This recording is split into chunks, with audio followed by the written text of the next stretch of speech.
প্রথমেই কইতে আছি মুই কিন্তু একটা লই আইছি এক্কারে সাধারণ রেসিপি। এটা হলো পটল ভাজা। এখন মোরে আবার কেউ গাইলেইন না যে বড় একখান খাওন লই আইছি। ইয়া কি মোরা পারি না? এই রেসিপিটা হ্যাগো লইগ্যা যারা ডিম ভাজা, আলু ভর্তা করার লইগ্যাও সুন্দর মতন YouTube ঘাটেন হ্যাগো লইগ্যা।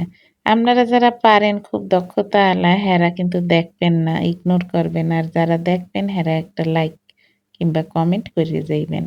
মুই কিন্তু ভাপ দেওয়া পটল এখানে দিছি এইগুর লইগ্যা কারণ পটল ভাজতে অনেক সময় লাগে। এত টাইম মোর নাই।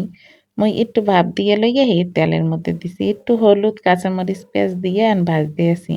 পেঁয়াজ, কাঁচামরিচ একটু দেরি করে এর লেগেই দিলাম কারণ পেঁয়াজ আর কাঁচামরিচটা পরে দিলে মতো লাগে একটু বেমালা স্বাদ লাগে। আপনাকে যদি আগে দিতে ইচ্ছা করে দিতে পারেন।